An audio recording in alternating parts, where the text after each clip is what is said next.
but due to COVID, this has been extended. And on April 1st, 2022, our foreign trade policy, India government set foreign trade policy for 6 years. So the current foreign trade policy ended by 31st March this year. So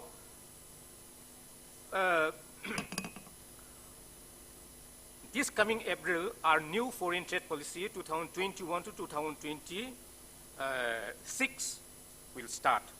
Export is a business. Exports are goods and services that are produced in one country and sold to buyers in another country. Export, along with imports, make up international trade. There are opportunities for doing trade and business. So when we take this export as a business, that means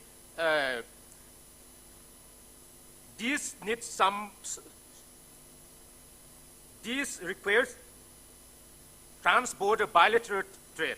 There are opportunities for doing trade and business that contribute to national economy and growth, and it's a measure for combating some illegal trade.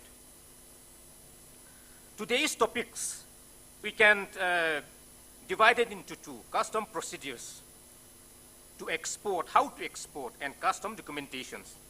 Custom procedures.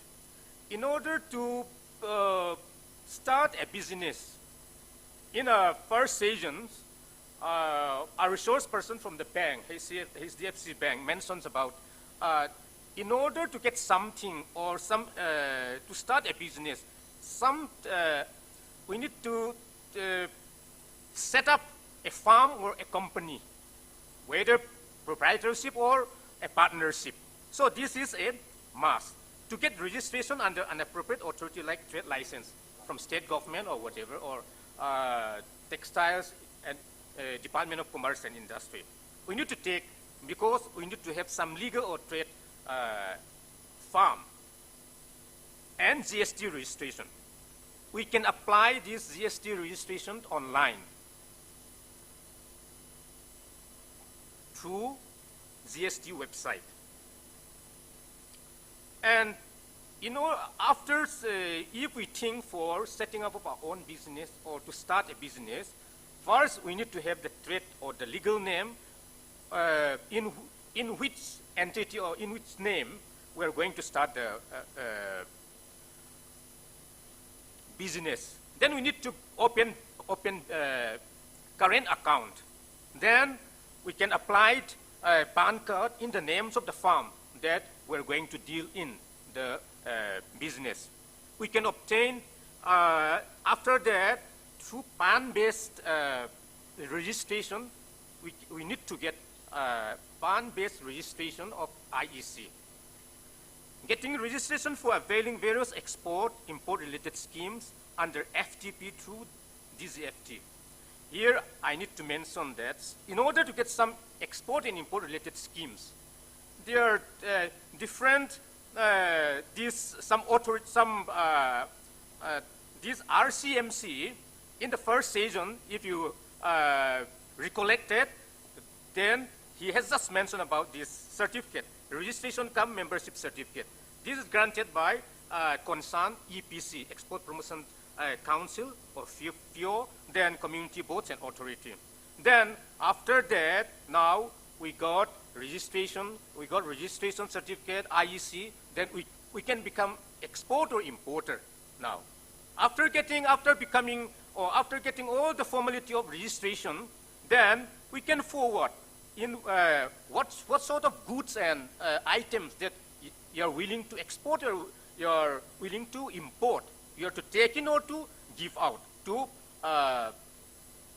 trade with that selection of items. What to export or import depending upon availability and profit. Because as a trader or as a unit to deal in export and import business, we need to be very cautious on selection of goods and items. Most of the goods and items are exportable, except exportable, importable, which are notified and which are mentioned in the tariff, in the custom tariff. all items are freely exportable except few items notified by ZFT in prohibited or restricted list. Prohibited, that means off and on.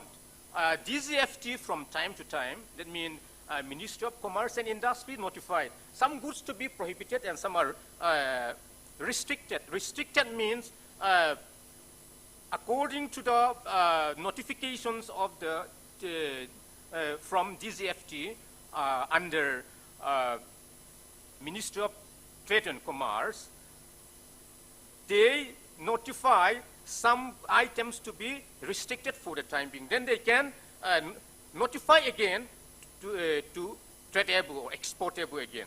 So it depends on. So restricted means completely restricted. It's not allowed. Some drugs or psychotropic or substance, all these arms and everything, these are in the prohibited list. So after getting items, now we are selecting. As a trader, I'm selecting. As you know that Moray Land Customs Station now upgraded to ICP is the only port in Manipur, the only notified custom land stations in Manipur. Across Indo-Myanmar border, there are only 3. One in Arunachal, one in Mizoram, that is in Jokothar, and the other is in Manipur, that is in Moray. So whatever items to export or to import by legal or normal trade, it will go through Moray Land Customs Station, ICP. It does not mean that as an importer or exporter, if you have some goods and items to export or to trade in export and import, you can also export or import in other ports of the country, other airports or seaports, wherever. But that depends. That depends to you. Selection of market. So, for example, in the case of now, we are in Manipur as a local trader or local exporter and importer. Then, in case of Manipur, export can be done through either Land Customs Station, LCS Moray. And any other, if you have the registration of this IEC certificate, IEC code, that means you can do the export and import business in other seaports, airports across India. So export can be done any parts of the globe through different routes from India. Then searching buyers. So selection of items, selection of goods to be traded for trading, for export and import. Then the market, from where. Then we need to search for these items, goods, market. Then the buyers. Here buyers means the importers. So reliable importers are necessary to find out. For example, I am exporter I'm doing export and import business. That means I need to find out my counterpart buyers in other country. For example, in Myanmar. So for goods in foreign country, we need to find some. We need to search out. We have some partners in other country for buying our exported goods, which we are to export. Then we need to send samples and price and costing, all this to be undertaken. In the first season, this is also covered, ECZC. This is very important because as a traders, as importer and exporter, these things, international trade involves payment risk due to buyers or country insolvency. This risk can be covered by corporate policy from Export Credit Guarantee Corporation Limited, India. This we can go to the website of www.eczc.in. Then being exporters or importer, it doesn't mean that one knows everything. No, it is not like that. But as per Indian Custom Act, Indian Custom Law, under Section 146 of Custom Act, we can get the service of custom house agents. custom brokers. For example, even if I don't know the documentation part, as an importer and exporter, I can approach a reliable or any custom brokers, means custom house agent. But unluckily, unfortunately, in Manipur, there or under land custom stations, More, there are no custom brokers, no custom house agents till today. This is one of the setbacks. Custom brokers, custom house agents are also authorized to work and represent on behalf of exporters or importers. And exporters may avail service of this license by Commissioner of Custom. Let me mention about one sentence on these custom house agents and custom brokers. There is some custom, there is an examination for getting license. Custom brokers, FZH card holders. So these custom brokers examinations should be cleared. This exam should be gone through. Then principal commissioners of customs or commissioner of custom can give the license.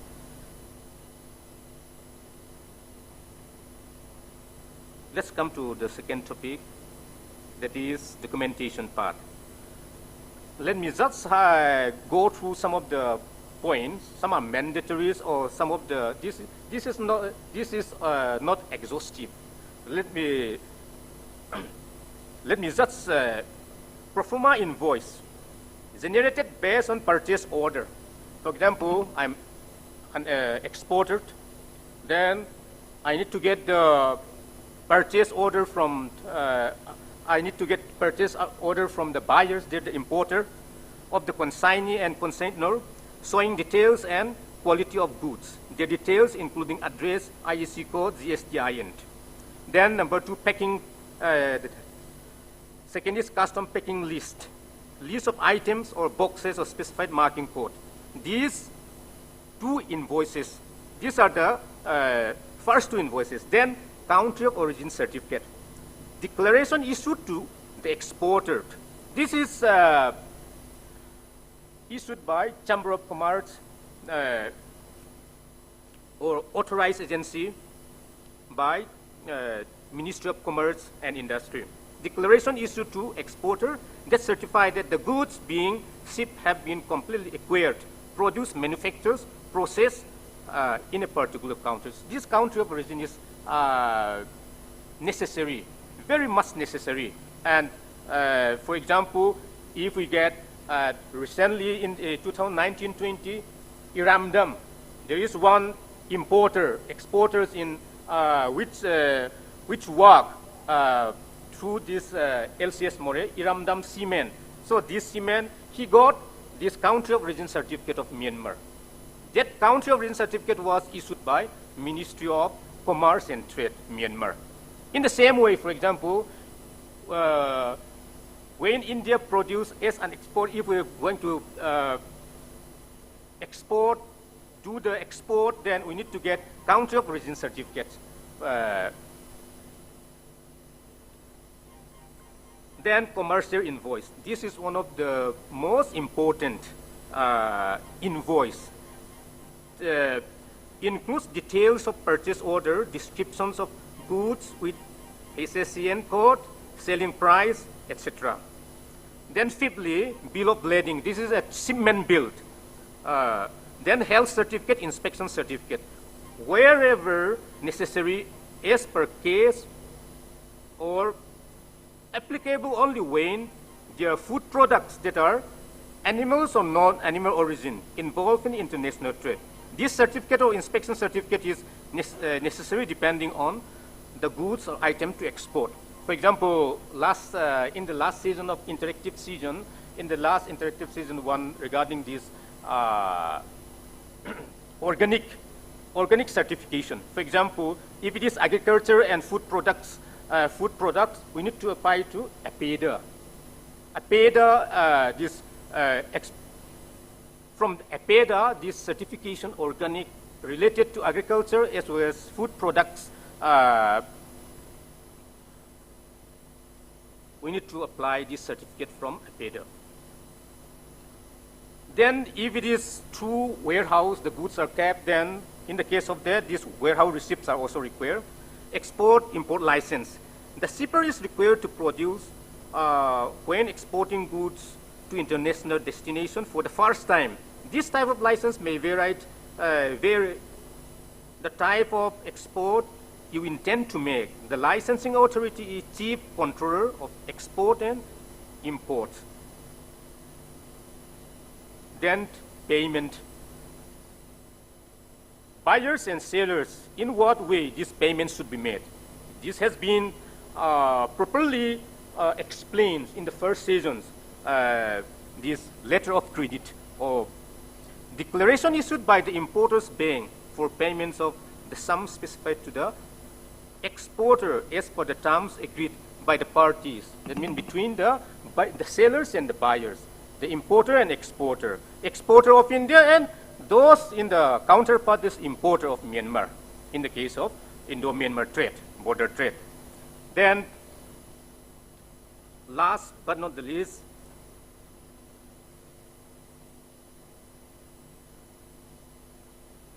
shipping bill of export. This can be filed in two means, either ICS, EDI system, Indian Customs electronic data interchange systems, in enable EDI port.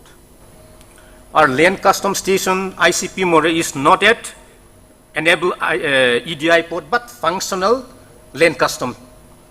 The government of India is now pressurizing us hard to convert this non-EDI port to EDI. They set a timeline, 31st March. Last time when we pursued for this one, the Myanmar Tamu Port Court. This port court, Myanmar Tamu Port Court, was not accepted in the ICS, in our in the systems when we're going to make the trials of pre-production tests.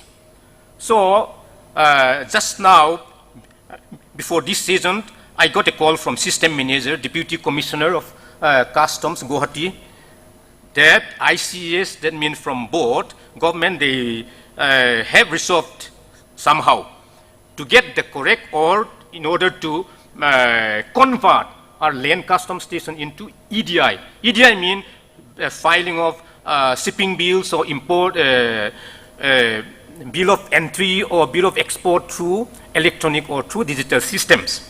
In case of LCS More, which is still non-EDI land custom station, likely to be converted in fully EDI LCS by April 2022. This is tentative. Shipping bills or bill of entry should be submitted online through iSCADE online mode once it is an EDI-enabled station. Or other ways, if it is non-EDI, it is just a functional LCS, then by manual mode. An exporter needs to apply different forms of shipping bill of export for export of duty-free goods, then export of duty-able goods, and export under drawbacks, and submitted to the customs station or port as per prescribed format. This, the mandatory, let us assume that our certificate like GST certificate we have, then IC code we have, then the race, PAN card, opening of current account, everything we have, then the mandatory, let me tell you, the mandatory are this commercial invoice. If we go back, this commercial invoice, it's comprised of, let me commercial invoice, it contains those in the packing list, this in pro forma invoice, then bill of the shipping, shipment receipt, bill of lading, and for payment purpose, this letter of credit and these shipping bills. These 3/4 documents are very, very important or necessary for custom clearance. Some important websites. I hope we know my esteemed entrepreneurs, exporters and importers, potentials who are present today. You may know, you may have heard all these things, but let me just highlight this one. Some of the important websites, if we are really interested doing this export and import business. We need to go to Ministry of Commerce and Industry site. commerce.gov.in. Then CBIC, Central Board of Indirect Tax and Customs. cbic.gov.in. Then DGFT. DGFT is under our Ministry of Commerce and Industry. Very, very important.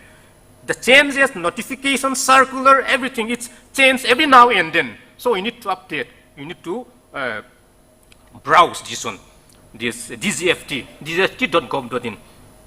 And for the local purpose, if we have some query and others, we have Deputy Assistant Commissioner's Office in Imphal, Sangakpam. You can go or you can email to, I have given the email customsimp@gmail.com. Then government accounts, then or over phone also, technical matter or whatever, query about custom clearance, export-import matters, you can contact. Then Land Customs Station, More. Thank you all. Thank you, organizers of this conclave. I wish the sessions, the conclave, a grand success. Thank you. Thank you very much, Mr. S.K. Kangte, Superintendent, Customs, ICP More, for giving a detailed aspects of the customs procedure and various other formalities and statutory requirements to be complied with for making the export activities much easier and legitimate enough.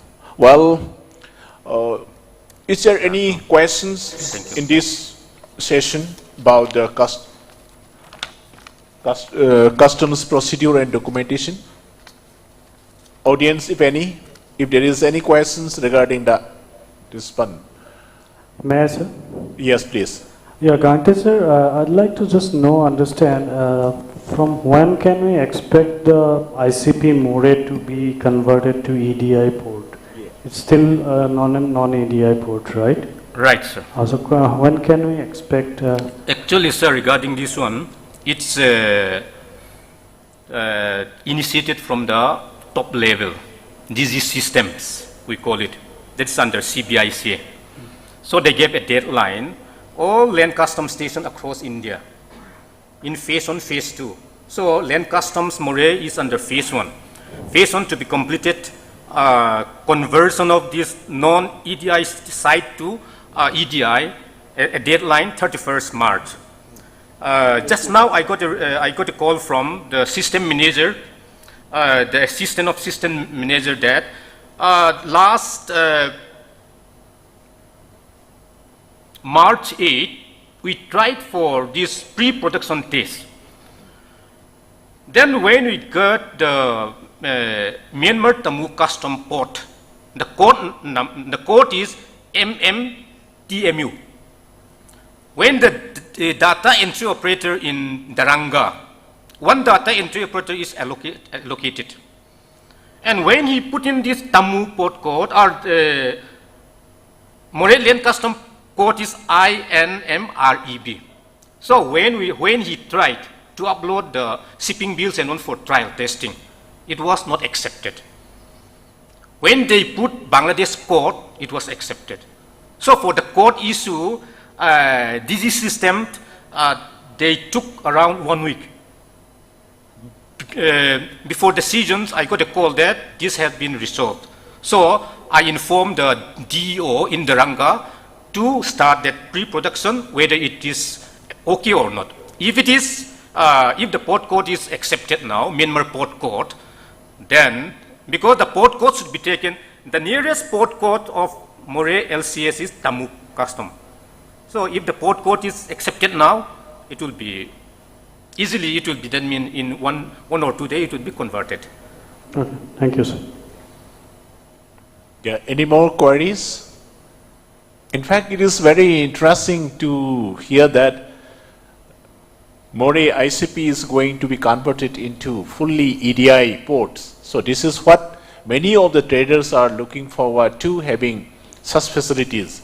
That's why the normal trade, the import and export, all the payment, all these documentation can be made much easier when we have such kind of a EDI system. So that is what we have heard it. It's really interesting, and then we can see to it. However, one thing we come across is this More-Tamu sector has been declared for the normal trading.